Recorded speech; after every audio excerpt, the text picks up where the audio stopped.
새롭게 됨을 얻기 위해서 어디서부터 손을 대야 할까 하는 생각을 해보게 됩니다. 지금 교회를 바라볼 때 혹은 세상을 바라볼 때 어디서부터 손을 대야 될지를 모르는 그러한 시대에 접어들지 않았나 생각이 됩니다. 어디서부터 시작을 해야 옳은 것인지 참 답답한 마음만 느끼게 되는 그러한 시대에 우리가 살고 있다고 생각을 합니다. 이것은 어떤 시대를 향한 한탄이 아니라 우리 개인을 향한 마음 깊이 숨겨진 안타까움의 소리이기도 하다고 생각을 합니다.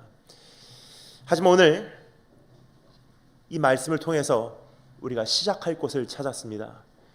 오늘 말씀을 통해서 주님께서 우리에게 이렇게 초대하고 계신 주님의 음성을 우리가 한번 듣고 그 음성에 반응하시는 시간이 되기를 주님의 이름으로 축원합니다.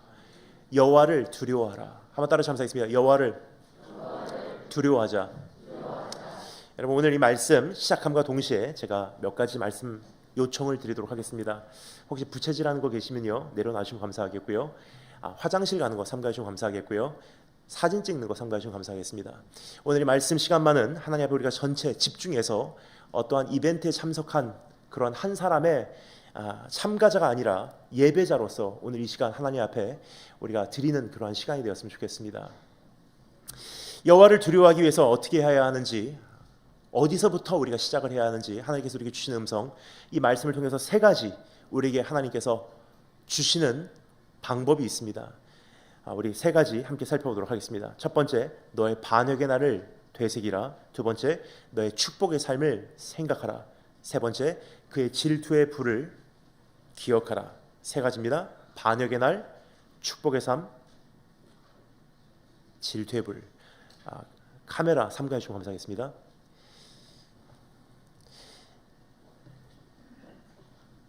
여호와를 두려워하는 것이 사실 지금 이 시대에 가장 급속도로 소멸돼가는 교회 안에서의 모습이기도 하고 세상의 모습이 되지 않았나 생각이 됩니다. 오늘 하나님 앞에서 우리가 소멸된 그 모습, 상실되어 버린 그 모습을 어떻게 되찾을까? 주님께서 우리에게 좋은 소식을 전해주고 계십니다. 우리 10절 말씀 다 같이 먼저 읽어보도록 하겠습니다. 10절 다 같이 한 목소리로 읽겠습니다. 시작.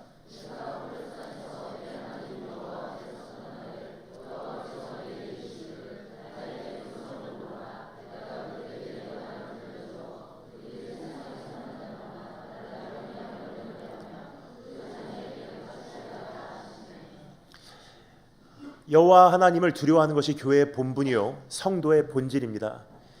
여러분, 하나님을 두려워하는 것, 하나님을 경외하는 것, 한 사람의 예배자로 살아내는 것, 이것이 바로 우리가 회복해야 될 그러한 우리 안의 신앙의 본질이 아닌가 생각이 됩니다. 자, 그런데 한 가지 안타까운 것은요, 이미 나는 그러한 모습이 상실된 지 오래됐습니다, 혹은 그러한 모습을 단 한 번도 가져본 적이 없습니다 라고 말씀하신 분들이 계실 것입니다. 하지만 좋은 소식입니다. 오늘 성경 말씀 보면요 이렇게 돼 있죠. 나의 백성을 나에게 모으라.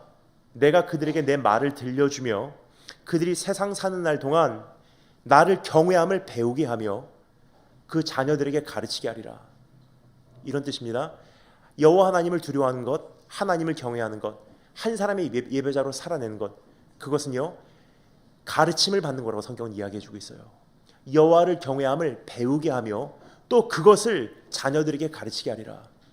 여러분, 많은 분들이 다음 세대에 대해서 많이 고민을 하십니다. 하지만 다음 세대는 이번 세대가 없이는 준비되지 않습니다. 뭐냐, 우리들의 자녀들은요 내가 여호와 하나님을 어떻게 두려워하는지를 바라보고 자라는 세대이기 때문입니다. 즉 정말로 다음 세대를 위한 준비를 하시기를 원하신다면, 정말로 자녀 교육을 주님 앞에서 온전히 해내시기를 원하신다면 그 어떠한 노하우가 아니라 내가 먼저 하나님 앞에 주님을 두려워하는 모습으로 설립되지 않으면 절대로 새날은 오지 않는다는 것입니다.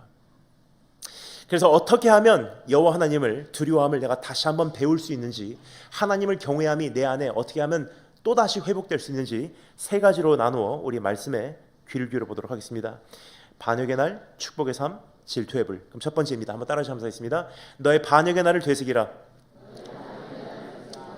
우리 더도 말고 덜도 말고 어떠한 설교자, 어떠한 외부 강사 이야기가 아니라 오늘 하나님 말씀이 그렇게 말씀하시고 계시다는 것을 직접 확인하고자 내 가슴에 되새기고자 우리 말씀 구절구절 살펴 내려가도록 하겠습니다. 1절부터 4절까지 말씀 우리 다 같이 한 목소리로 한번 읽어보도록 하겠습니다. 1절부터 4절 다 같이 한 목소리로 읽겠습니다. 시작.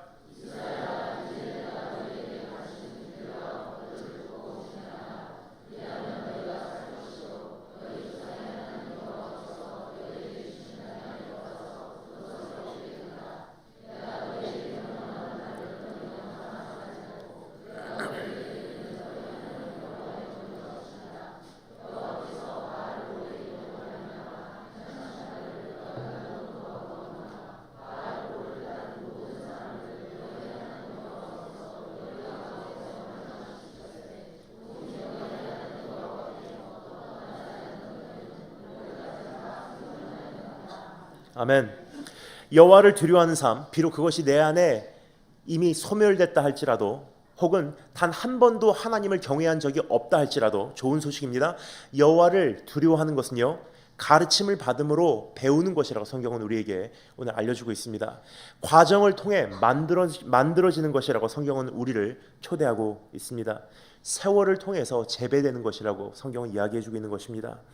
자, 그렇다면 그러기 위해서 우리에게 요구되는 첫 번째 숙제가 있습니다. 그것은 우리가 여호와를 반역했던 날을 다시 한번 되새기라고 성경은 이야기해주고 있습니다. 너희가 반역했던 날을 다시 한번 가슴에 되새기라. 오늘 이 시간 이 말씀에서 그 반역 사건에 대해서 바알보올의 사건이라고 구체적인 예를 들어주고 있습니다. 바알보올의 사건 잘 모르신 분들이 계시기 때문에 제가 짧게나마 그 배경을 설명드리도록 하겠습니다. 바알보올 사건은요, 이스라엘 민족에게는 잊어서는 안 되는 한 가지 참 가슴 아픈 비극 그러한 사건이었습니다. 이스라엘 민족이 출애굽을 한 이후에 40년 동안 광야 생활을 하게 됩니다. 근데 그 40년 광야 생활 중에서 제일 초입 부분에서 시딤이라는 땅에 잠시 머물게 됩니다. 시딤 땅에 사는 가운데 주변에 살고 있었던 모압 자손의 여인들의 유혹에 넘어가서 결국은 부올이라는 산, 그 부올 산에 있는 바알 신에게 우상 숭배하고자 바알 신의 제단 앞에서 모압 자손 여인들과 함께 음행을 저지르며 우상 숭배에 참여했던 큰 하나님 앞에 죄악을 저질렀던 그러한 사건입니다. 그러한 죄악을 바라보신 하나님께서는요, 그 행악자들을 다 잡아와서요, 그 심판을 대낮에 집행을 하십니다. 왜요? 모든 사람들이 보는 앞에서 그들을 본보기로 삼으신 것입니다. 두 번 다시 이러한 죄악이 이스라엘 안에 저질러지지 않기를 원한다. 그때부터 이제 수십 년이 흘러온 이후에 오늘 이 말씀이 선포가 되고 있어요. 즉 오늘 이 말씀이 선포되는 이 대상은요, 이미 광야 40년을 다 성공적으로 마친 사람들이에요. 그리고 이제 요단강만 건너면 약속의 땅으로 들어가고자 하는 그 약속의 땅을 바라보고 있는 그러한 남은 자들입니다. 광야 40년 합격한 자들, 그 하나님의 엄청난 연단의 과정을 통과한 자들, 이제는 그 약속의 땅을 유업으로 받고자 하는 자들, 즉 40년 전에 있었던 그 사건에 동참했던 자들이 아니라는 것입니다. 근데 하나님께서는요, 오늘 그 남은 자들에게 이렇게 말씀하시고 계십니다. 바알볼의 사건을 다시 한번 가슴에 되새기라. 왜 그랬을까요? 이미 그 행악자들은 죽임을 당한 지가 오래됐고요, 광야 생활 40년이 이제 다 성공적으로 마무리가 돼가고 있고요, 이제 남은 것은 약속의 땅만 눈앞에 남아있다는 것입니다. 근데 하나님께서는 그 죄악과 직접적인 연관도 없는 사람들에게 이렇게 권면하고 계십니다. 그 바알볼의 사건을 절대로 잊지 마. 왜 그러셨을까요? 제가 존경하는 한 신학자가 이런 말씀을 하신 것을 기억하게 됩니다. 사단의 가장 교묘한 작전 중에 하나가 무엇이냐면요, 하나님의 사람들로 하여금 정말로 잊어버려야 하는 것은 기억하게 하고 기억해야 하는 것은 잊어버리게 하는 것이다. 여러분, 그러한 하나님 앞에 죄악을 저질렀던 그 사건을 이스라엘 민족 가운데 그러니까 이스라엘 민족이 잊어버리면요, 약속의 땅에 들어가도 똑같은 죄를 반복할 수밖에 없기 때문입니다. 하나님의 채찍이 얼마나 아팠는지, 그날 어떻게 회개했는지, 그 회개의 음성을 들으시고 하나님께서 어떻게 응답하셨는지, 그 모든 사건을 잊어버리면요 똑같은 죄악을 반복할 수밖에 없기 때문이에요. 이제는 괜찮을 거야. 이제는 아무런 문제 없어. 이제는 평화로울 거야. 그 순간 넘어질 수밖에 없다는 거예요. 그것을 신약 성경에서 뭐라고 말하죠? 일어섰다고 생각하는 자는 넘어질까 두려워하라. 그래서 하나님께서는 이스라엘 민족에게 다시 한번 말씀하십니다. 여호와를 두려움을 배우라. 어떻게 해요? 가장 먼저 바알 보올의 사건을 다시 한번 가슴에 되새기라. 여러분 이것은 이스라엘 민족에게만 선포됐던 말씀이 아닙니다. 비록 이것이 수천 년 전에 선포됐던 말씀이라 할지라도 오늘 하나님의 진리의 말씀은 여전히 주의 백성들을 향해서 다음과 같이 요구하고 있습니다. 바알 보올의 사건을 다시 한번 가슴에 되새기라.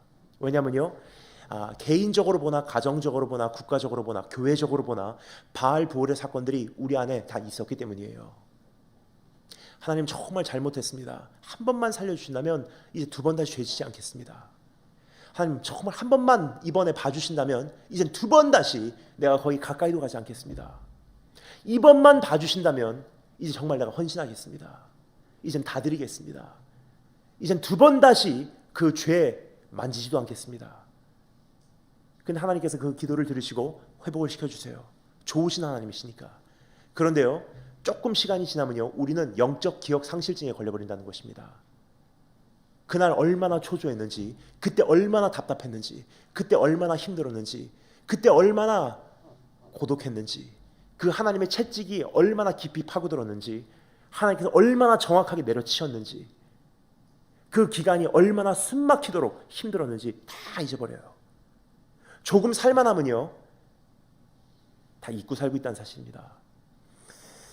먼저 국가적으로 한번 생각해 보도록 하겠습니다. 참 힘들었던 6.25 사변 직후의 시절들, 참 힘들었던 IMF의 시절들. 근데 여러분 지금 우리가 하나님 앞에 어떻게 살고 있는지 한번 생각해 주시는 그러한 축복이 있을 주님으로 축원합니다. 참 안타깝습니다. 왜냐면요 그때의 아픔들을 다 잊고 살아요. 하나님께서 어떻게 내려치셨고 어떻게 회복시키셨는지. 영적 기억 상실증에 걸려서 살고 있는 것이 바로 대한민국과 대한민국 교회가 아닌가 생각이 됩니다. 하나님의 무서움을 모르니 이제는 하나님을 두려워해야 될 이유가 한 가지 우리 안에 감소됐다는 뜻입니다. 여러분 한 가지 말씀드리겠습니다. 그렇게 우리가 영적 기억 상실증에 걸렸다고 해도요 하나님의 두려움은요 오늘도 여전히 변하지 않았다는 사실이에요. 여전히 그분은요 만유리 여김을 받지 아니하시는 분, 여전히 그분은 거룩하신 분, 지존하신 분, 여전히 그분은 공의로우신 분, 의로우신 분이세요. 반드시 그분께서는 주의 백성들에게 그 죄악을 청구하시는 날이 온다는 것입니다. 그런데 여러분 우리는요 지금 그것을 다 잊고 살고 있는 그러한 한 가지 원인이 있습니다. 저는 대학교 때 사관학교에서 심리학을 전공했습니다. 그리고 대학원 와서 신학을 전공하면서 사회학을 함께 전공을 했어요. 대학교 때 심리학, 대학원 때 사회학. 이 두 가지가 전혀 다른 어프로치죠. 심리학, 한 사람을 공부함으로 전체를 이해하려고 하는 의도, 그리고 사회학, 전체를 이해함으로 한 사람을 바로 이해하고자 하는 그런 어프로치. 그러니까 심리학은 zoom in, 사회학은 zoom out. 전혀 다른 것 같아도요 참 희한해요. 결론은 똑같더라고요. 특별히 한 가지만 보면요 참 재미난 그 심리학자나 사회학자나 동의하는 바를 보게 됩니다. 그 어떠한 개인이요 혹은 어떠한 사회나 집단이요 일정 기간 동안 풍요로움과 평안함과 축복을 누리면요 반드시 다음과 같은 현상이 일어납니다. 어느 한 일정 기간 동안 전쟁도 없고 평화만 유지되고 풍요로움이 경험이 되면요 어느 정도의 삶의 수준이 유지가 되면요 한 개인이나 그 개인이 속해 있는 사회 집단은요 반드시 다음과 같은 현상을 경험하게 된다는 것입니다. 내 자신을 법역 외의 존재로 인식을 하기 시작해요. 다른 사람에게는 이 규례와 법도가 적용이 돼도 나는 괜찮아. 저 사람은 죄 짓고 하나님께 내맞아도 나는 절대로 맞지 않아. 여러분 우리 신문에서 혹은 뉴스에서 보도되는 그런 내용들을 가만히 볼 때 우리가 혀를 찬 적이 많이 있다고 생각합니다. 저 사람 저거 몰랐나? 저렇게 하면 잡힌다는 거 몰랐나? 저렇게 하면 문제가 된다는 거 몰랐나? 저렇게 하면 언젠가 저게 문제가 터진다는 거 몰랐나? 제가 답을 말씀드릴게요. 몰랐어요. 왜냐면요, 언제나 스포트라이트를 받았던 인기 인물, 언제나 남들에게 인정받았던 정치계의 그 자리, 누구에게든 인정받고 존경받고 특별한 VIP 대접을 받았던 그 위치, 그러한 현실을요, 어느 일정 기간 동안 지속적으로 누리다 보니까 자기 자신을 법역 외의 존재로 인식을 하기 시작했다는 거예요. 다른 사람에게는 저 문제가 적용이 돼도 나에게는 적용되지 않아. 하나님께서는 저 사람을 저렇게 치셔도 나는 안 치셔.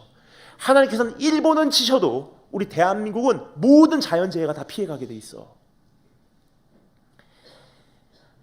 근데 여러분, 목사로서, 선교사로서 힘없이 주님을 묵상하는 가운데 한 가지 절실히 뼈저리 다시 한번 깨닫게 되는 하나님의 속성이 있습니다. 그것은요, 우리 하나님은 절대로 편애하신 분이 아니시고요, 예외가 없으신 분이세요. 죄를 지면 정령 죽으리라.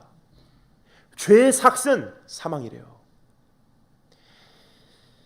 여러분, 지금 어디서부터 손을 대야 될지 모른다고 말씀을 드렸습니다. 그 이유를 말씀드리겠습니다. 지금 하나님 앞에 범죄하고 있는 것은요, 세상뿐만이 아니라 교회 안에서도 그것보다 더러운 죄악들이 저질러지고 있다는 거예요. 성도들이 가지고 살고 있는 어떠한 인생을 향한 가치 기준만 봐도 하나님 앞에 우리가 참 회개해야 될 내용들이 많지 않아 생각이 됩니다. 수개월 전에 그 승리를 위하여라는 설교를 제가 열심히 준비하고 있었습니다. 그 승리를 위하여라는 설교는요, 참된 성공이 무엇이냐라는 내용이에요. 열심히 설교를 준비하는데 설교를 준비하는 과정 가운데 제가 소름이 끼쳤습니다. 한 가지를 깨달았기 때문입니다. 그것은 무엇이냐면요, 세상이 흔히 말하는 성공의 기준하고요, 교회에서 보통 중요시 여기는 성공의 기준하고 그림이 너무나 흡사하다는 거예요.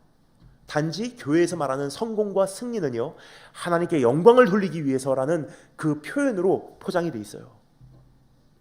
예를 들겠습니다. 세상이 말합니다. 너 정말로 인생 성공하고 싶냐? 그럼 좋은 대학교 들어가. 교회에서 말합니다. 하나님의 영광을 위해서 무슨 대학교에 합격하였습니다. 할렐루야. 세상이 말합니다. 너 정말로 인생 성공하고 싶냐? 어느 회사에 취업해. 교회에서 말합니다. 하나님의 영광을 위해서 드디어 그 회사에 취업했습니다. 할렐루야.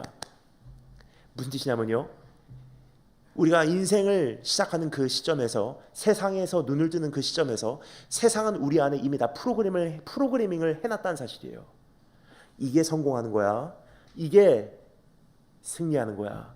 이거는 있어야 돼. 이게 없으면 실패한 인생이야. 이게 축복의 기준이야. 이것이 있으면 하나님께서 너를 사랑하신다는 사실을 알 수 있어. 이게 있으면 네가 축복받고 있다는 사실을 알 수 있어. 그것을 기준으로 살다 보니까 어느 날 주님을 만나는 순간 그것은 내려놓지 못하고 하나님의 말씀으로 그러한 가치 기준들을 하나님의 말씀으로 정당화시키고 있다는 거예요. 그리고 우리 뭐라 그러죠? 이거 드리면 좋아하시겠구나. 이거 드리면 기뻐하시겠구나. 그럼 주의 영광을 위해서 나에게 이거 허락하여 주시옵소서. 뭐죠?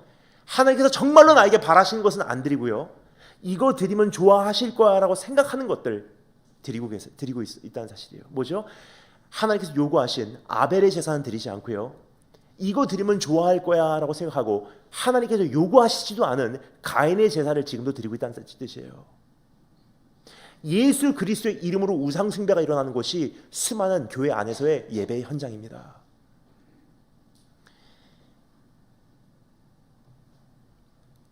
제가 가끔 이렇게 집회를 가면요, 보통 집회 시간보다 약 1시간 정도 집회 현장에 미리 도착을 해요. 그리고 집회 장소 딱 확인해 놓고 딱 집회 시간까지 그 바로 앞에 있는 커피숍에서 시간을 보내면서 혼자 묵상을 합니다. 근데 가끔 옆에서 이제 예배를 마치고 나오시는 성도님들의 그 대화 소리가 귓가에 들려옵니다. 열심히 설교를 준비하면서 묵상을 하고 있는데 옆에서 권사님, 집사님 돌아보면 교회에서 막 예배 마치고 나오신 무슨 여전도회 혹은 우리 청년들이에요. 전 너무 반가운 나머지 귀를 기울여봐요. 혹시 제가 그 대화에 참여할 수 있을까 해서. 물론 끼워주진 않습니다. 근데 혹시나 너무 반가우니까 근데 귀를 기울여보면요, 거의 대화가 이런 내용으로 시작은 하더라고요. 요번에 여전도의 연합 집회를 하는데 무슨 떡을 해야 될까? 인절미를 해야 될까? 시루떡을 해야 될까? 팥떡을 해야 될까? 백설기를 해야 될까? 무지개떡을 해야 될까? 뭐 인생의 질고를 다 지니고 가신 분들이세요. 그러니까 들으면서 마음이 참 짠하더라고요. 왜냐하면 저런 분들이 계시기 때문에 그래도 교회 사역이 유지가 되는구나. 하나님 감사합니다. 한 15분쯤 대화를 나누면요, 그 다음 토픽으로 전개가 돼요. 이번에 여전도의 연합 집회 때 우리가 정장을 해야 되냐 한복을 해야 되냐 고민을 하세요. 15분 정도 고민을 하세요. 그럼 딱 15분 지나면요, 그때부터 시작되는 대화, 저녁 예배 때까지 3시간 거의 이런 내용들이에요. 그 아들 성공했대. 좀 궁금해요. 어떤 아들이 성공한 아들인지. 귀를 기울여 봅니다. 그 대학 졸업했대. 그 남편 정말 잘 나가고 있대. 진급했대.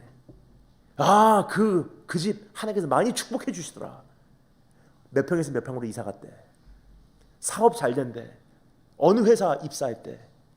그 며느리 잘 얻었대. 궁금해요. 미혼인지라 어떤 며느리가 잘 얻은 며느리인지. 귀를 기울여 봅니다. 어느 대학 출신이래. 가만히 듣다 보면요, 제가 소름이 끼쳐요. 왜냐면요, 세상 사람들의 대화인지 교회 사람들의 대화인지 분별이 안 가요.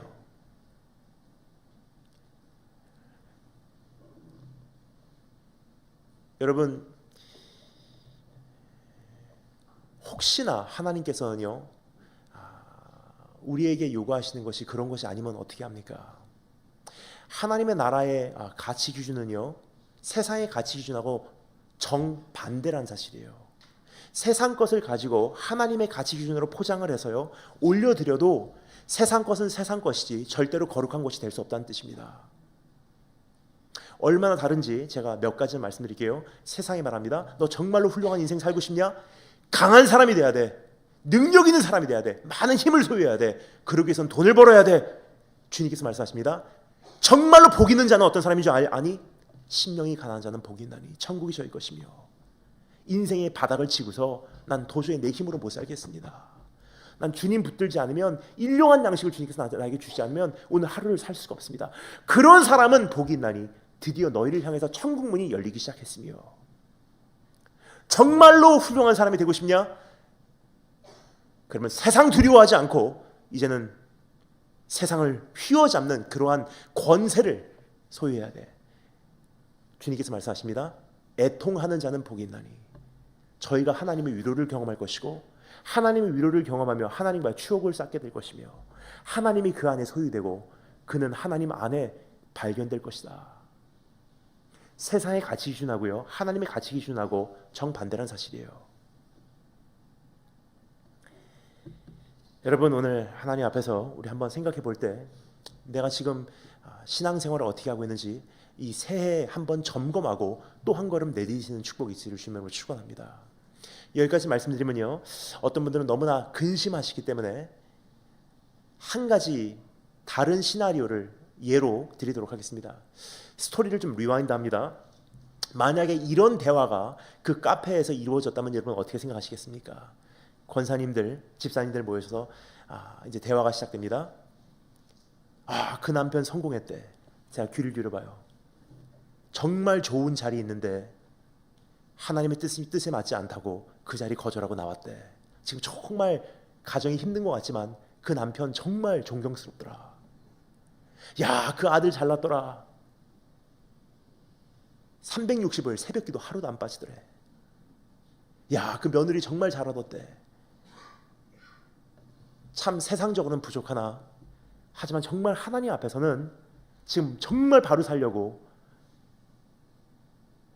지금 하나님 앞에 온전한 것을 드리기 위해서 지금 이렇게 헌신하고 있대. 여러분, 이러한 대화가 만약에 이루어질 정도면요, 교회에 오지 말라고 해도 세상은 교회로 모이게 돼 있어요. 전도를 가로막고 있는 것은 세상이 아닙니다. 전도를 가로막고 있는 것은 바로 나예요. 오늘 하나님 앞에서 내가 어떻게 살아왔는지, 그리고 이제 한 해를 내가 어떻게 새롭게 시작해야 할런지 다시 한번 판단하시는 축복이 있을 주님을 축원합니다. 여러분, 그뿐입니까? 지금 우리 하나님 안에서, 우리 하나님 앞에서의 그 예배가 지금 점점 그 본질을 상실해 가고 있는 것을 목격하게 될 때 참 가슴이 아플 때가 있습니다. 하나님의 두려움이요 예배 가운데 느껴지지 않을 때가 너무나 많다는 거예요. 특별히 청소년들 예배 가운데. 그래서 참 가슴이 아파요. 청소년 집회 가면은. 한 가지 예를 들겠습니다. 이 성경, 전 지금까지도 이 성경을요 단 한 번도 땅에다가 내려놔 본 적이 없어요. 비가 오면요 가슴에 품고 비 한 방울 안 마시고 갑니다. 여러분, 이것은 원본이 아니에요. 사본이에요. 존더반이라고 하는 출판사가 출판한 사본 성경입니다. 그럼에도 불구하고 이 성경이 얼마나 사랑스러운지 이 성경을 제 손에서 내려놓지를 못하고 있어요. 하지만 여러분, 그뿐 아니라 몇 년 전까지만 해도요 우리 성경, 내가 가지고 다녔던 성경, 어떤 성경이었죠? 특별히 몇 대째 기독교 가정, 이런 경우들이 참 많았습니다. 할머니께서 사용하셨던 성경, 우리 엄마가 나에게 물려준 성경, 성경책 펼치면요 할머니께서 은혜 받았던 말씀 동그라미 쳐놓고 엄마가 은혜 받으셨던 말씀 줄거 놓으시고, 나도 그 말씀 읽다 여기서 엄마가 은혜 받았구나, 그렇구나 암송하고 다시 한번 그 영성을 공감하고 공유하고.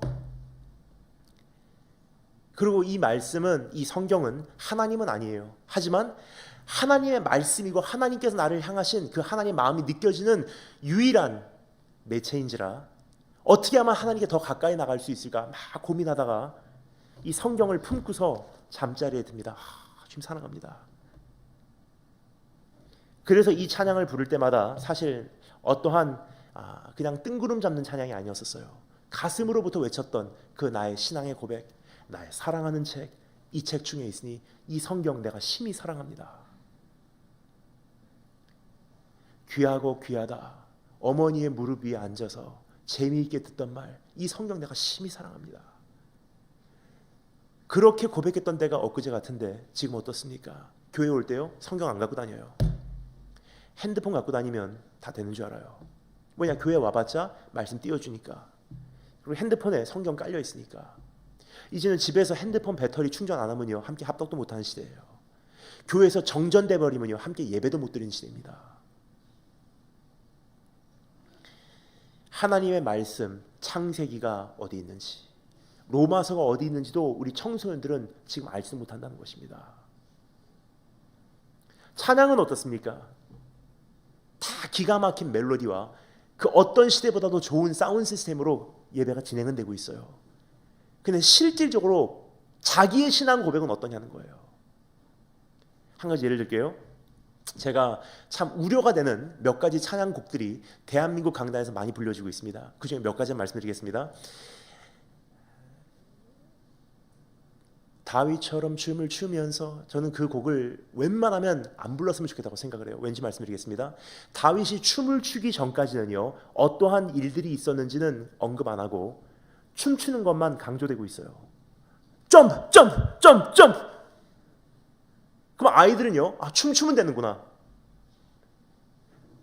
디스코 가면 하나님의 뜻이 아니기에 교회라도 와서 디스코같이 춤추자. 다윗이 춤추기 전까지는요 하나님의 언약궤가 빼앗겨서 정말 많은 아픔을 겪었어요. 주의 영광이 떠난 그 나라, 이스라엘이라는 나라는 하나님의 영광이 거하는 나라, 이것이 정체성이었어요. 근데 하나님의 궤가 빼앗기고 나니까 정체성이 없는 나라가 돼버렸어요. 국가를 빼앗긴 것보다도 더 아픈 상처를 얻은 그러한 경험을 하게 되었던 것입니다. 근데 하나님의 언약궤가 다시 예루살렘으로 돌아와요. 얼마나 감사했는지. 주의 영광이 다시 한번 회복이 되는구나. 주의 얼굴이 다시 한번 이스라엘 향해서 돌려주시는구나. 자기도 모르는 사이에 뛰기 시작한 거예요. 근데 그 내용은 다 제쳐놓고 다윗처럼 춤을 추면서, 여러분 다 같이 춤춥시다. 그래도 마음을 열어야지 예배가 이루어지기 때문에 마음을 열기 위해서는 어떤 찬양도 다 괜찮습니까? 아니에요. 교회 안에서는요 틀이 있는 거예요. 불러야 되는 찬양, 부르면 안 되는 찬양, 갖춰야 되는 모습, 절대로 갖춰서는 안 되는 모습이 있는 것입니다. 여러분, 이전에는요 세상이 교회를 흉내냈던 시대가 있었어요. 하지만 지금 어떻습니까? 지금 세상은 교회 흉내를 내려고 하고 있어요. 또 한 곡 찬양 말씀드릴게요. 이 찬양은 그렇게 나쁜 곡은 아니라고 저는 생각합니다. 하지만 적어도 우리 청소년들에게는 수십 시간의 설교를 통해서 충분한 이해를 시켜놓고 부른다면 좀 이해가 가요. 하지만 그러한 사전에 대한 이해도 없이 이 찬양은 함부로 불러져서는 안 되는 위험한 무기라고 저는 생각을 합니다. 무슨 찬양인지 말씀드릴게요. 주는 나의 친구. 왠지 말씀드리겠습니다. 이 노래가 미국에서 You're my friend, God, you're my friend. 주님은 나의 친구입니다 했을 때 미국 사람들이 부르는 친구라는 개념하고요, 한국에서 말하는 친구라는 개념하고는 하늘과 땅 차이에 차이가 있어요. 미국에서 말하는 친구라는 단어는요, 대통령 각하에게도 사용할 수 있는 단어예요. Sir, Mr. President, I love you, I honor you, I respect you, I give you my life. Sir, you're my friend. 대통령 각하, 정말 난 당신을 진심으로 사랑하고 당신에게 충성을 맹세하고 난 당신을 마음으로부터 존경합니다. 당신은 내 진짜 친구입니다. 최고의 친밀함, 최고의 경외심, 하나로 요약해서 친구. 사실 이러한 의미로 우리가 친구란 단어를 사용했던 적이 없었던 건 아니에요. 약 30년 전에 있었어요. 자네는 내 버치라네. 그때 우리 심심한데 곰보빵이나 먹으러 갈까? 뭐 그때.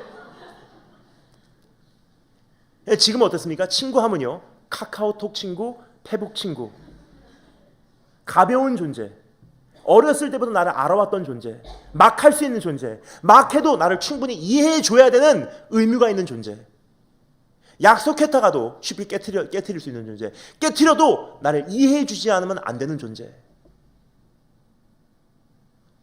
나의 필요를 채워주는 존재, 나를 도와주는 존재, 그리고 나도 언젠가는 그 우정을 지키기 위해서 조금 도와주긴 하지만 편한 존재, 그게 친구예요.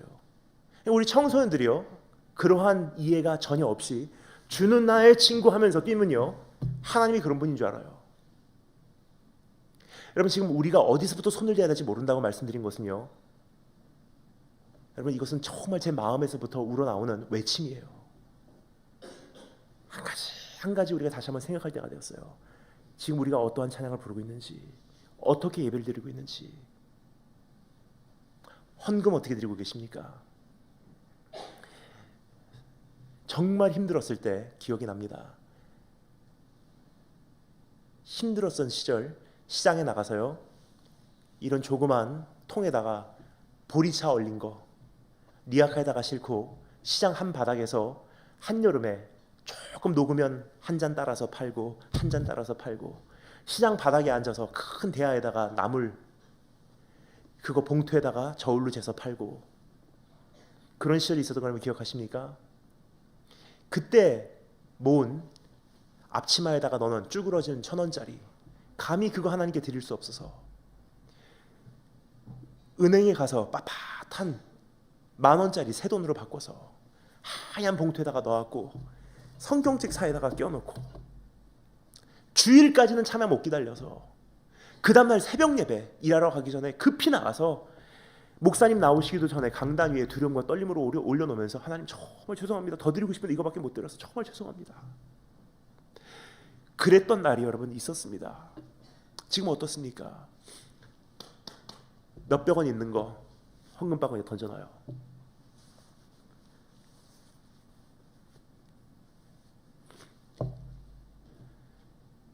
건축헌금 체크 오케이, 11조헌금 체크 오케이, 감사금 체크 오케이.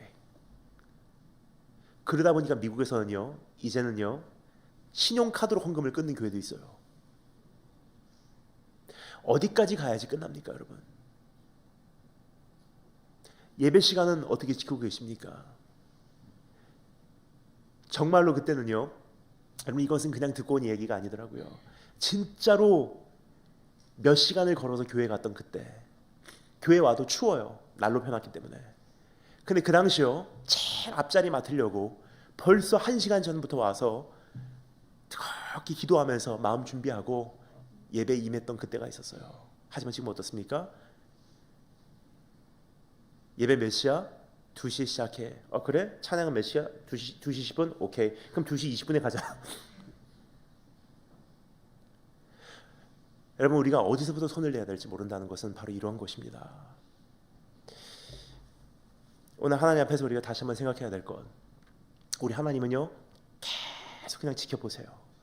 어떤 분들이 이렇게 생각하세요. 지난 10년 동안 똑같은 죄를 져왔건만, 지난 10년 동안 똑같은 중독을 끌고 왔건만, 지난 10년 동안 똑같은 죄악을 저질러 왔건만 아무런 문제 없었지 않습니까? 근데 이것은 하나님께서 그냥 지나치신 게 아니에요.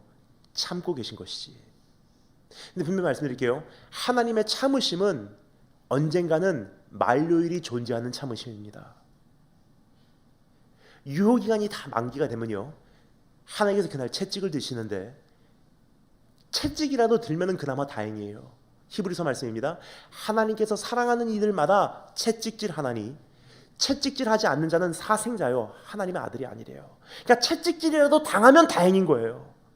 근데 한 가지 정말 무서운 것은요, 그렇게 큰 채찍질이요 지금 대한민국 교회를 향해서는 많이 있지 않았다는 거예요. 천안함 사건, 세월호 사건, 그 다음에 뭘까 하는 질문만 남긴 채 아직도 여전히 왕성하게 세워져 가고 있는 것이 대한민국 교회예요. 아직도 여전히 끊임없이 세련되게 바뀌어가고 있는 것이 대한민국 성도들의 모습입니다. 지금 하나님의 채찍의 부재가 사실 저는 참 불안합니다. 근데 혹시나 하나님께서 언젠가 채찍질 하실 날이 온다면요, 많은 분들이 아마 이렇게 반응하실 거예요. 성경의 표현입니다. 도적과 같이 오시리라. 무슨 뜻이냐면요, 지난 10년 동안 똑같은 죄를 반복하고 올 때는 아무런 문제 없다가 왜 하필 오늘 이게 문제가 됩니까? 라는 질문이에요. 지난 10년 동안은 아무런 문제가 없이 그대로 지속됐는데 왜 하필 오늘 이것을 왜 오늘 이 죄를 저질렀는데 왜 오늘 이게 문제가 되냐는 거예요. 운이 안 좋아서, 재수가 없어서? 아니에요. 기다리시다가 이제 하나님이 기다리심의 날이 찬 거예요. 도적과 같이 오시리라. 여러분, 하나님께서 오늘 우리에게 경고하시고 계십니다. 작년까지 저질렀던 죄, 해는 바뀌고 날짜는 바뀌었어도요, 내 안의 죄성은 똑같아요. 그대로 그 죄를 끌고서 새해로 넘어온 것이 우리 현실이에요. 어디까지 가시겠습니까? 언제까지 하시겠습니까? 언젠가는 성화되겠지라고 막연한 꿈속에 우리 내 자신을 지금 정당화시키고 계시지 않은지, 더 늦기 전에 돌아오셔서 하나님의 채찍을 면하신 축복이 있을 주님을 축원합니다. 두 번째입니다. 따라서 하셨습니다. 너의 축복의 삶을 생각하라. 첫 번째는 너의 반역의 날을 되새기라. 두 번째는 너의 축복의 삶을 생각하라. 5절부터 8절 말씀 다 같이 읽겠습니다. 5절부터 8절 다 같이 한 목소리로 읽겠습니다. 시작.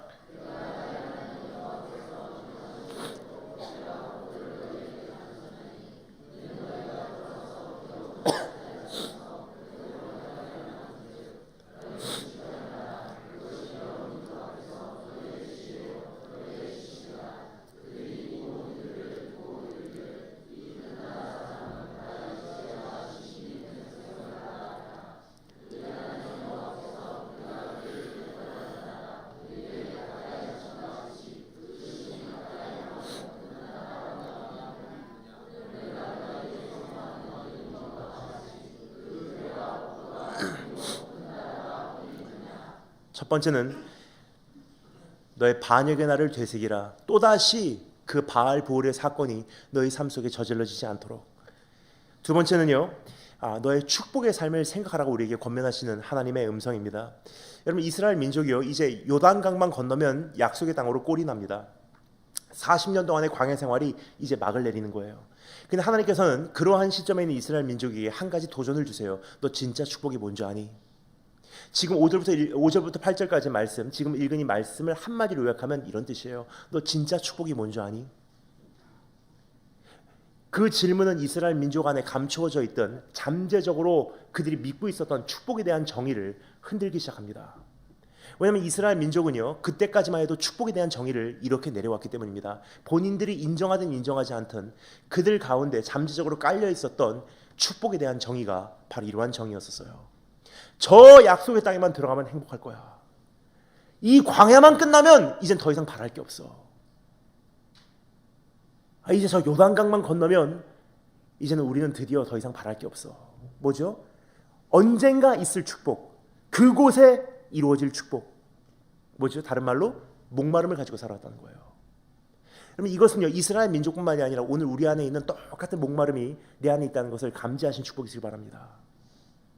대학만 들어가면 행복할 거야. 취업만 되면 행복할 거야. 결혼만 하면 행복할 거야. 이사만 가면 행복할 거야. 차만 바꾸면 행복할 거야.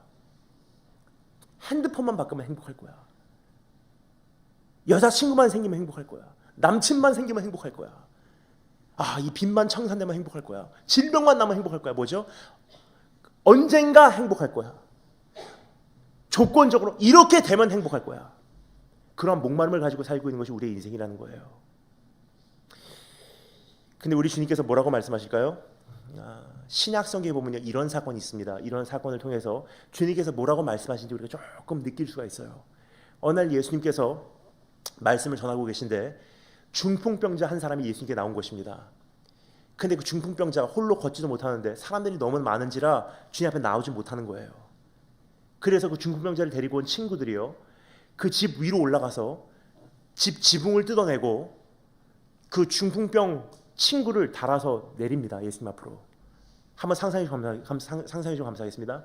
예수님께서 열심히 설교를 하시는데요, 갑자기 지붕에서 뜨드득 소리가 나더니 지붕이 뜯기더니 누워있는 중풍병 환자 한 명이 갑자기 그 강단 앞으로 강림하시는 거예요.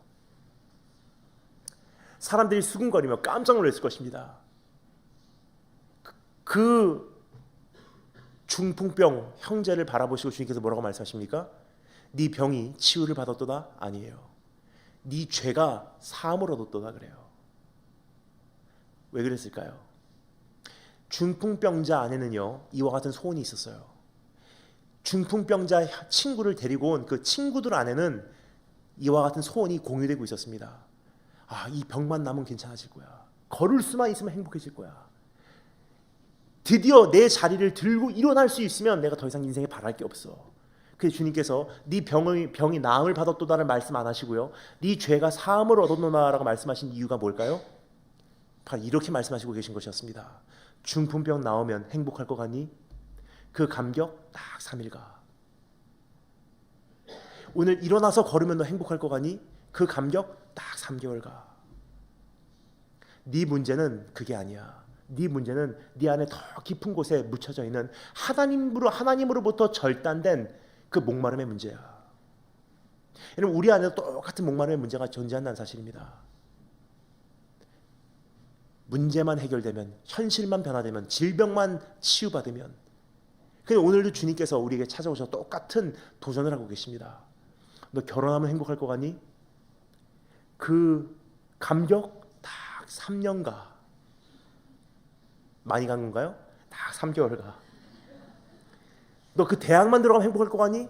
그 감격 딱 3개월 가. 오늘 그 문제가 해결되면 너 행복할 것 같니? 그 감격 딱 3일 가.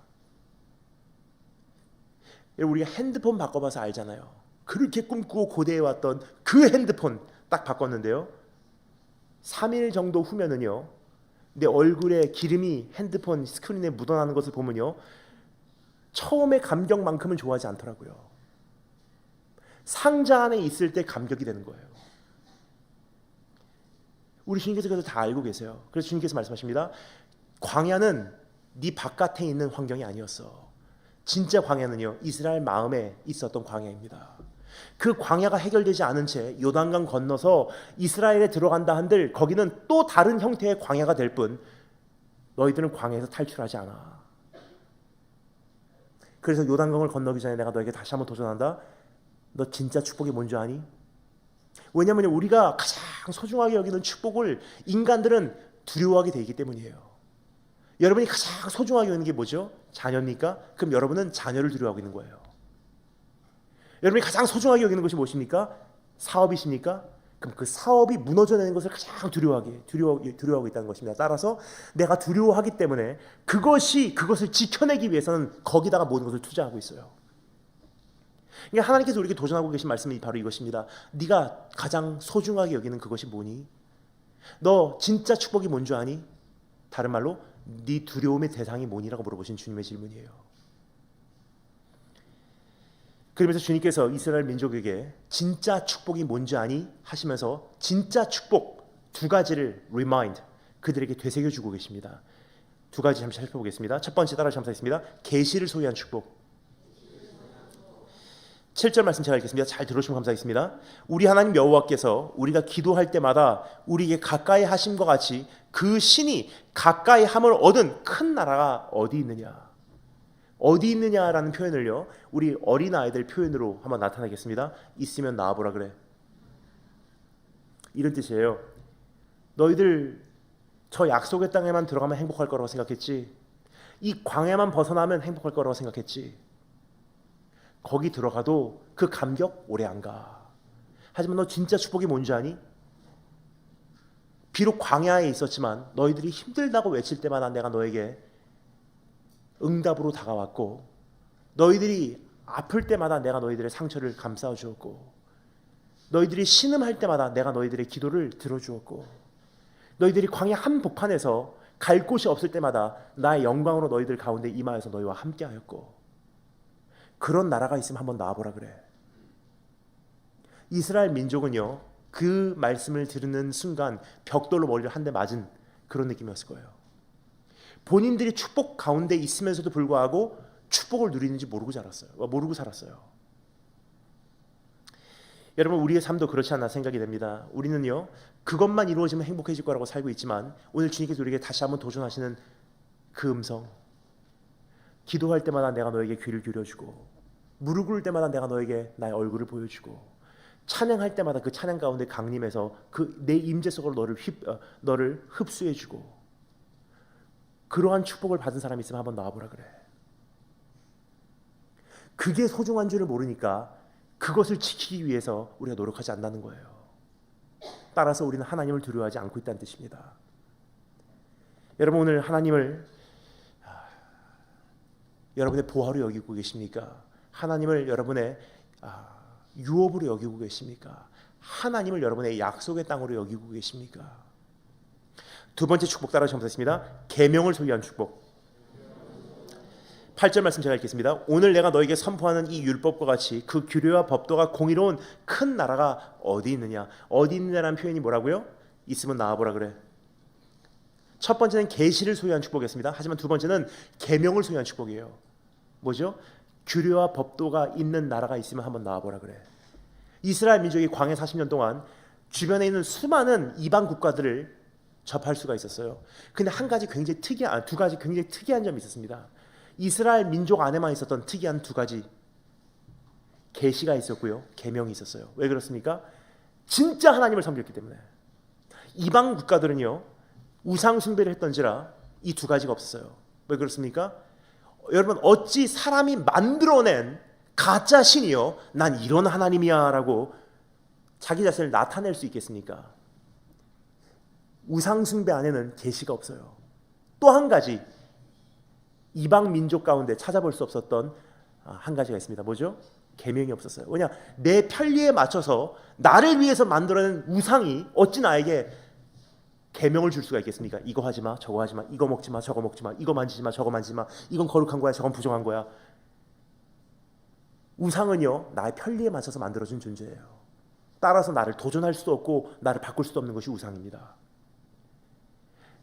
이스라엘 민족이 갖고 있었던 그 두 가지, 진짜 하나님을 섬겼기 때문에, 우리를 창조하신 그분이시기 때문에, 그분은 본인께서 원하실 때 자신을 나타내신 하나님이세요. 나 이런 하나님이야.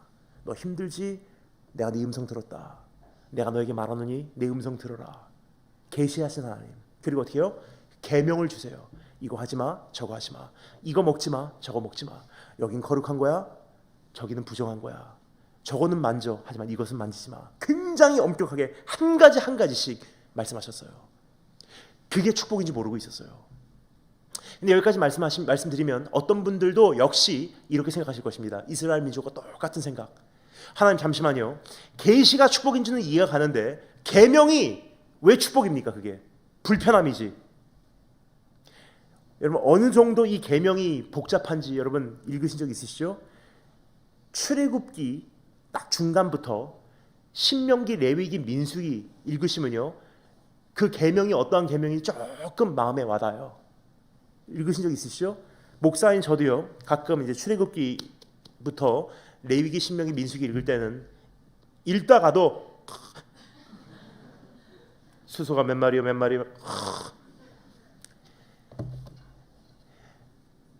하나님 이게 왜 축복입니까? 이건 불편함이지. 근데 왜 축복인지 말씀드릴게요. 하나님께서 우리와 함께 하시는 그 계시하고요, 이거 하지마 저거 하지마 이거 먹지마 저거 먹지마 이거 만지지마 저거 만지지마 하는 그 계명하고요, 계시와 계명을 하나로 합하면 한마디로 요약해서 이렇게 표현하면 가장 정확해요. 내가 너와 함께 하고 싶다. 그리고 내가 너와 계속 함께 하고 싶다. 계시와 계명이요. 즉 계명이라는 것은요, 하나님의 교제권에 들어가기 위한 통로, 하나님의 교제권 안에서 끝까지 내가 남기 위한 방법이에요. 즉 계시와 계명은요, 하나님께서 우리를 얼마나 사랑하시는지 하나님의 심장입니다. 이스라엘 민족이 말씀하신 하나님의 음성 바로 이거예요. 저 약속의 땅이 너를 채워줄 수 있다고 생각하니? 내가 너를 여기까지 사랑해. 그게 축복인 줄 모르면 그 날이 돼도, 그 문제가 해결돼도, 그 응답이 와도 너 다시 목마르게 돼 있어. 여러분, 우리 삶 속에 내가 정말로 지켜야 되는 축복이 무엇입니까? 이번 한 해를 지내면서 정말 이것만은 내가 지켜내야 되겠다 하는 그 한 가지 축복이 있다면 무엇입니까? 사업이십니까? 건강이십니까? 가정이십니까? 자녀 입학 문제이십니까? 아니에요. 그 문제가 이루어져도요, 또 다른 문제가 그 뒤에 숨어 있다는 것입니다.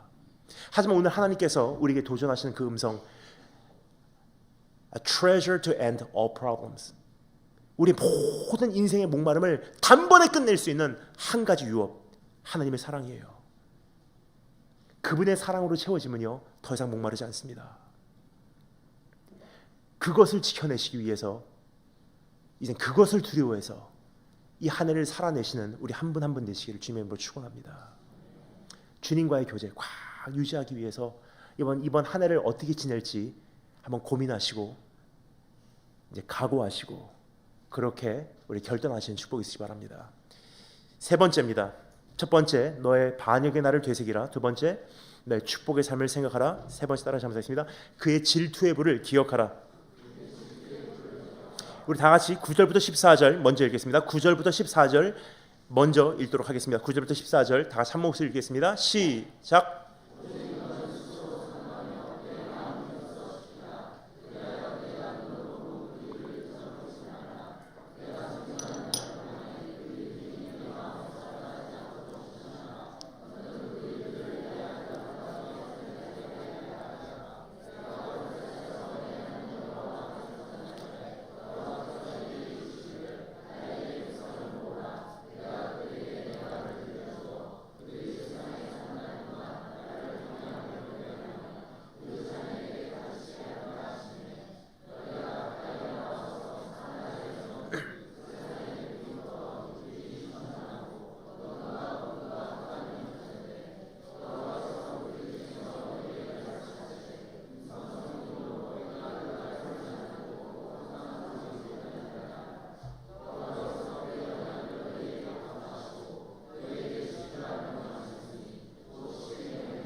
우리 마지막으로 24절 한 목소리 읽겠습니다. 시작.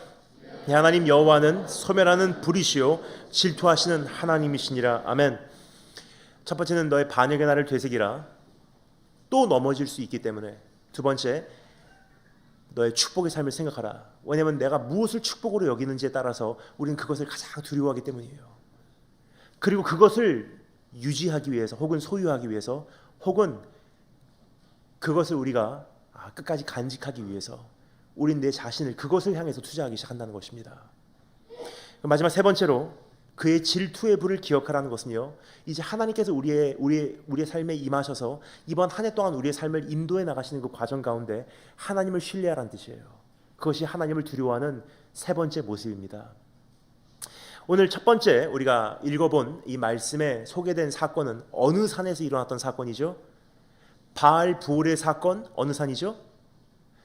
어렵게 생각하시면 안 됩니다. 답은 질문 안에 담겨져 있습니다. 바알 부올의 사건은 어느 산에서 일어난 사건이죠? 부올산이에요. 지금 우리가 살펴보고자 하는 이 세 번째 사건은 어느 산이죠? 호렙산 사건이에요. 호렙산에서 어떤 사건이 있었죠? 모세가 하나님의 얼굴을 뵈려고 호렙산 정상으로 혼자서 등산을 합니다. 근데 하나님께서 이제 모세와 대면해서 말씀을 나누시고자 하나님의 영광이 호렙산 정상에 강림을 하시는 거예요. 근데 하나님께서 강림을 하시고 나니까 거룩하신 하나님께서 계신 그 영역과 부정한 인간들이 사는 영역과 자연적으로 거기에 경계선이 형성이 되기 시작해요. 그 경계선에서 하나님의 거룩하신 영역과 부정한 인간들이 사는 영역과 마찰이 일어나는 그 경계선에서 일어나는 그 현상을 성경이 정확하게 기록합니다. 너희가 가까이 나와서 산 아래에 서니 그 산에 불이 붙어 불길이 충천하고 어두움과 구름과 흑암이 덮였는데, 또 다른 곳에서 성경이 이렇게 말합니다. 막 땅이 혼돈했대요. 바위가 터지고요, 지진이 일어난 거예요. 흑암이 덮이고요, 천둥 번개 소리가 들리고요. 호렙산 사건 현장의 현실이에요. 그날은요, 하나님의 경계선 넘어가는 순간 동물이라도 내려침을 당했어요. 물하고 기름하고 섞일 수 없듯이 하나님과 우리가 함께할 수 없다는 것을 우리에게 보여주는 그러한 장면이 아닌가 생각이 됩니다. 누구도 건널 수 없는 경계선. 그런데 성경이 오늘 한 가지 우리에게 분명히 말씀해 주고 계십니다. 근데 그럼에도 불구하고 하나님은 어떠한 하나님? 질투하신 하나님이시래요. 질투하신 하나님에 대해서 저는 어렸을 때 크게 오해를 했습니다. 굉장히 째째한 하나님이라고 생각을 했어요. 왜냐하면 우리가 생각하는 질투는요, 내 안에 있는 어떤 결핍으로 말미암은 질 얕은 감정이거든요. 예를 들어서 내 안에 정말 채워짐이 있다면요, 우리가 보통 흔히 말하는 질투 안 해요. 내 안에 어떤 결핍이 있기 때문에 누군가가 나에게 사랑한다고 말해줘야 되고, 누군가가 나를 채워줘야 되고, 누군가가 나를 인정해줘야 되고, 어떠한 선물을 받냐에 따라서 내가 인정받는 것이 내 안에 증명이 되기 때문에 그 선물이 작거나 다른 사람하고 비교가 되면 왠지 모르게 우리가 흔히 말하는 질투가 일어나는 거예요. 예를 들어서 이제 곧 발렌타인이 다가옵니다. 우리 여성분들 정말 조심하셔야 됩니다.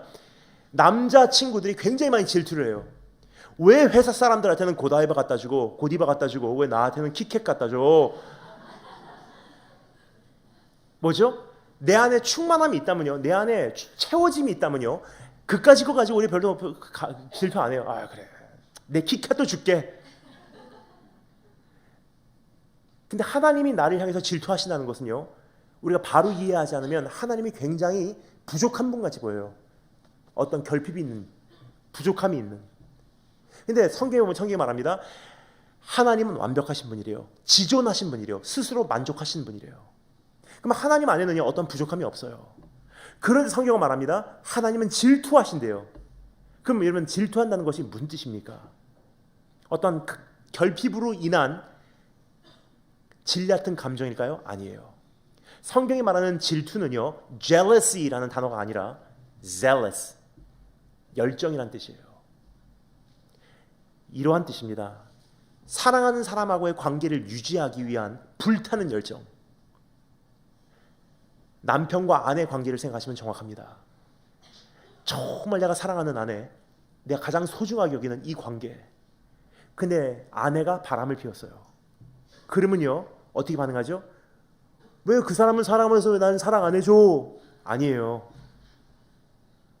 정말로 사랑하는 아내, 그리고 내가 정말 무엇보다도 소중하게 여기는 이 관계, 이것이 그 바람핀 것으로 인해서 금이 가잖아요. 분노가 일어나는 거예요. 그만큼 사랑하니까. 성경에서 말하는 질투는 바로 이러한 질투예요. 그럼 하나님께서 우리를 사랑하신다는 것은, 하나님께서 우리를 향해서 질투하신다는 것은요, 수단과 방법을 가리지 않고 무슨 수를 써서라도 나와 함께 하시기를 원하신다는 뜻이에요. 근데 문제가 있죠? 함께 할 수 없는 존재예요. 이것이 문제입니다. 어떻게 할까요? 그토록 나를 사랑하셔서 함께 하시기를 원하시지만 함께 할 수 없는 존재. 그래서 하나님께서 이렇게 하십니다. 소멸하는 불로 내가 너의 삶 속에 강림하마. 소멸하는 불로 주님께서 우리의 삶을 대하신대요. 그러면 드디어 함께 할 수 있기 때문입니다. 왜 소멸하는 불이 우리가 함께 할 수 있는 유일한 통로인지 말씀드리겠습니다. 그것은 물하고 불하고의 차이를 우리가 정리하면요, 왜 하나님께서 소멸하는 불을 사용하시는지를 우리가 알 수 있어요. 물하고 불의 차이가 뭐죠? 물하고 불의 차이. 하나는 차갑고 하나는 뜨겁습니다. 아니에요. 여러분, 물도 데피면 뜨겁습니다. 하나는 마실 수 있고 하나는 마시면 안 됩니다. 아니에요. 여러분, 서커스 가면요, 불 마시는 분들 굉장히 많습니다.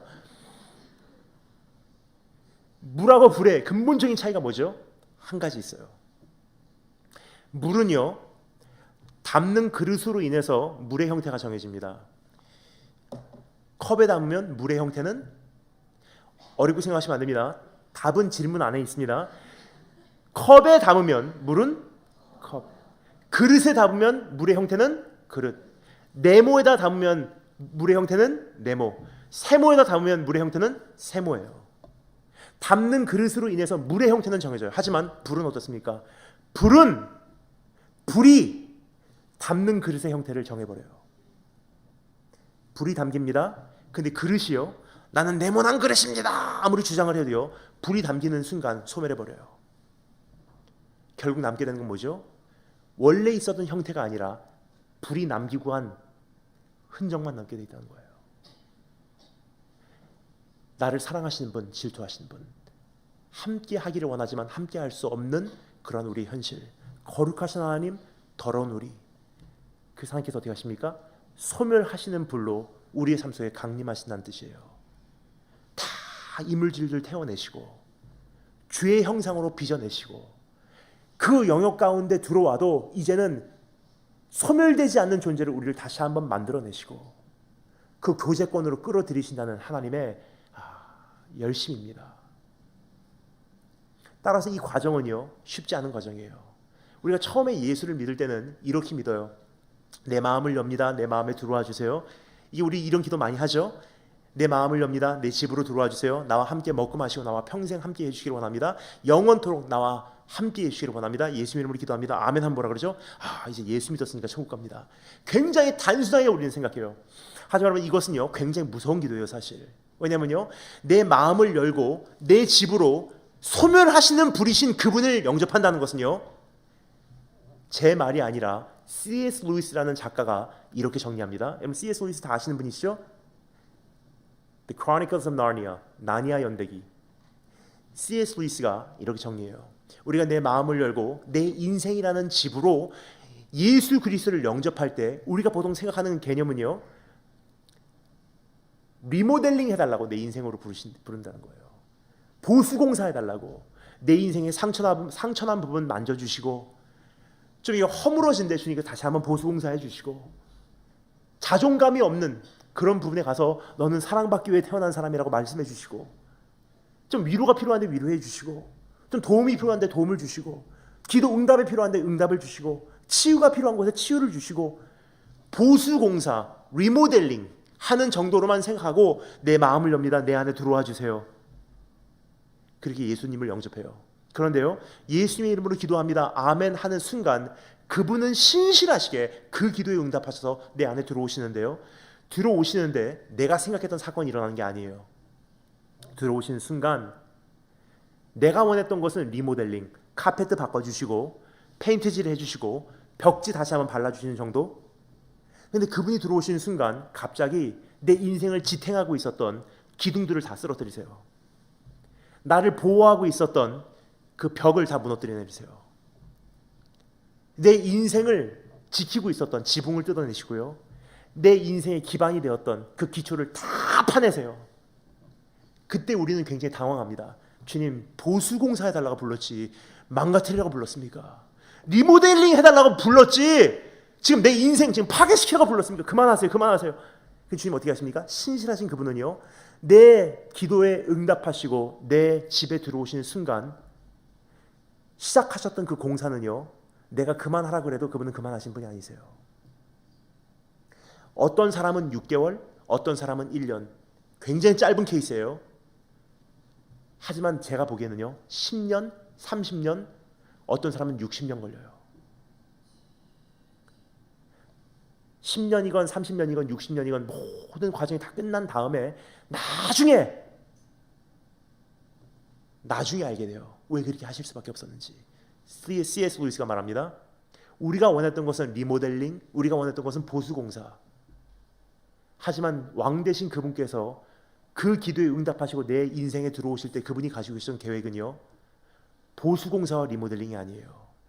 왕 되신 그분께서 함께 나와 거하실 수 있는 궁전을 준비하셔서 내 인생에 들어오시는 거예요.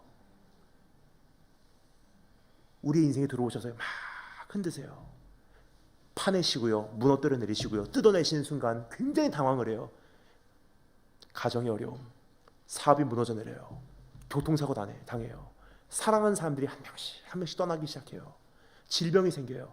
내가 그토록 의지했던 그것이 더 이상 나를 지켜주지 못하게 돼요. 그리고 우리는 후회를 합니다. 정말 주님 괜히 믿었습니다.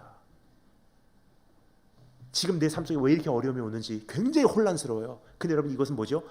경계선을 넘는 사람들의 현실이에요. 뭐라고요? 하나님께서 계신 곳, 인간이 있는 곳, 그 중간에 있는 경계선을 넘을 때는요, 땅이 혼돈했대요. 내가 갖고 있었던 모든 패러다임이요, 무너져 내리게 돼 있다는 거예요. 정말 나를 사랑하십니까? 왜 나를 버리시나이까? 왜 나를 떠나셨나이까? 굉장히 혼란스러워요. 내가 이게 예수 믿는 게 맞는 건지, 왜 이렇게 고난이 있는 건지, 왜 이렇게 아픈 건지, 왜 이렇게 어려움만 내 삶 속에 다가오는 건지, 정말로 바로 믿겠다고 하는데 왜 이렇게 삶이 어렵게만 되는지, 왜 이렇게 이 눈물은 지속이 되는지. 근데 그분은요, 막 흔드세요. 많은 시간이 지난 후에 나중에 알게 돼요. 선하신 그분께서는요, 내 삶을 주님의 형상으로 빚고 계셨던 거예요. 어떤 분들은 하나님을 굉장히 과소평가해서요, 이 과정이 한 3개월 정도의 아픔이면 끝날 줄 알아요. 아니에요, 여러분. 짧게 제 간증을 드리겠습니다. 여러분, 저는 제가 어렸을 때 저희 아버지가 어떤 분이신지 잘 모르고 자랐어요. 고아는 아니고요. 아버지 분명히 계십니다. 그리고 아버지가 누군지는 알고 있어요. 하지만 뭐 하시는 분인지는 모르고 있었어요. 왜냐면 아버지는 일본에 계셨고 저는 한국에 있었습니다. 아버지는 제일교포 3세세요. 저는 제일교포 4세예요. 저는 재미교포도 아니고요, 사실 제1교포도 아니에요. 저 같은 경우를 사회학자들이 감사하게도 한 단어를 만들어서 저의 정체성을 설립하는 데 많이 도움을 주었습니다. TCK라 그래요. Third Culture Kid. 제3문화 아이. 한국 사람으로서 일본에서 자라면서 미국인 학교를 다녀서 졸업하고 미국에 가고 산 사람. 그러니까 한마디로 복잡한 인간이라는 그런 뜻입니다. 근데 저희 아버지는 일본에 그 당시 계셨고요. 저는 10살 때까지 한국에서 외할머니와 함께 살고 있었습니다. 왠지는 설명드리겠습니다. 아버지는 일본에서 태어나셔서 일본에서 자라신 분이세요. 지금까지도 우리말을 굉장히 힘들어하신 분이세요. 일본말밖에 못하신 분이세요. 그 당시는 더 못하셨고요. 일본말밖에. 근데 아버지의 직업상 제가 한국에 있을 수밖에 없었어요. 저는 근데 아버지의 직업이 뭔지 모르고 자랐어요. 그러니까 아버지 외모만 보고서 저는 판단을 합니다. 어차피 말도 안 통하니까 아버지께 여쭤볼 수도 없는 거예요. 아버지 뭐 하신 분이세요? 아버지 외모만 보고서 대충 짐작을 해요. 이런 분이시겠구나. 저희 아버지는요, 키가 183이세요. 몸무게가 105kg세요. 근데 105kg가 살찐 105kg가 아니고 딱 저 정도 체격의 105kg세요. 뼈가 얼마나 두껍겠습니까? 머리는 스포츠가리, 중학생 머리. 정말 짧은 머리예요. 피부는 새까매요. 흑인 아닙니다. 그냥 피부가 새까만 것뿐이에요. 그리고 항상 양복 정장 차림이에요. 그리고 선글라스 끼시고 검정색 벤츠를 타시고 다니세요. 저는 아버지가 뭐 하시는 분인지 좀 짐작이 안 가더라고요. 조금 철이 드니까 한 초등학교 3학년쯤 되니까 조금 짐작이 가요. 집에 오시면요, 양복을 이렇게 벗으십니다. 그러면요, 옆구리에 권총이 달려 있어요. 그 당시 한국에서 유행했던 TV 프로가 있습니다. FBI. 초등학교 3학년 때 학교를 가니까 선생님께서 물어보세요. 너 아버지 뭐 하신 분이니? 제가 자신 있게 대답했습니다. 우리 아버지요, FBI입니다. 선생님께서 혼내시더라고요. 너 거짓말 시키지 마. 나중에 알게 됐어요. 제가 중학교 1학년 때. 그땐 저는 일본에 살고 있었고요. 아버지하고 일본말로 소통이 가능했던지라 아버지께서 저에게 학교 가는 길에 직접 말씀해 주시더라고요. 그 당시는 아버지께서는 이미 나오셨을 때였었어요. 저희 아버지는 일본의 유명한 야쿠자세요. 야쿠자 아십니까? 자파니스 마피아. 야쿠자 여러분, 야쿠자도 굉장히 여러 가지가 있어요. 제일 밑바닥부터 제일 위에까지 거의 4단계라고 생각하시면 됩니다. 제일 밑바닥에는 야쿠자를요 찐삐라라 그래요. 찐삐라. 그냥 건달들이에요. 막 문신하고 그냥 사람들에게 행패 부리고 문신을 많이 새겨요. 왜냐면요 문신이라도 없으면 사람들이 안 무서워한대요. 그래서 문신을 굉장히 많이 과시합니다. 헤이! 문신! 굉장히 과시를 해요. 바로 위에 단계 야쿠자가 있어요. 그 야쿠자를 데끼야라 그래요. 데끼야. 뭐냐면요 그 찐삐라들을 부리면서 어디 가고 보호해주고 자리세 받는 사람, 조그만 비즈니스 오너들. 바로 위에 단계 야쿠자가 있어요. 뭐냐면요 바쿠치라고 합니다. 바쿠치. 하얀 하라마키 하고 전신이 문신이에요. 특별히 사쿠라 문신. 그리고 무릎 꿇고 앉아서 하루 종일 주사위 돌리면서 도박하는 도박사들이에요. 하이 머시마스, 하이 머시마스, 하이. 빠찡코, 카지노 오너들, 바쿠치. 제일 위에 단계 야쿠자가 있어요. 문신 없어요. 일반인들 건들지도 않아요. 그냥 양복 입고 다니고요. 큰 사업하시는 분들, 부동산 사업하시는 분들, 정치가들이에요. 저희 아버지는 그러한 사업가이셨어요. 그러니까 저희 아버지는 문신도 없으세요. 그냥 딱 보면요 어느 회사 사장이에요. 정장 입고 다니시는 분. 저희 아버지께 소속돼 있었던 야쿠자가 일본에서 가장 큰 조직이에요. 야마구치 구미라고 하는 가장 큰 야마구치파 조직이에요. 20만 명입니다. 20만 명 중에서 딱 90명만 집계, 일본말로 족계라 그래요. 딱 90명만 패밀리예요. 나머지 20만 명은 에다, 가지라 그래요. 그러니까 알고 보면 굉장히 성경적인 것 같아요. 90명은 참포도나무요. 나머지 20만 명은 가지니 선한 열매를 맺지 못하는 야쿠자는 찢겨서 버림을 받으리로다. 뭐 그런 식으로.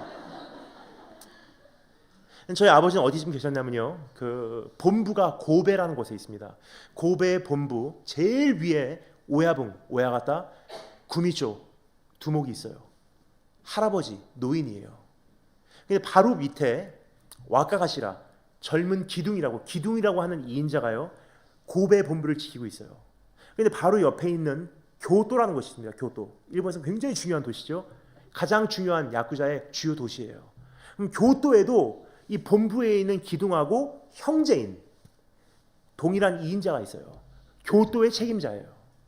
교토의 책임자가 저희 아버지셨어요. 그렇게 오랫동안 야쿠자 생활하신 분이세요. 근데 하나님께서 한번 저희 아버지의 삶을 만지시기 시작하니까 그때부터는 가차없이 무너져 내리기 시작하더라고요. 너무 오랜 세월을 통해서 이 야쿠자 삶을 쌓아놓으셨어요. 더 이상 바랄 것이 없을 만큼 풍요로운 삶을 살고 있었습니다.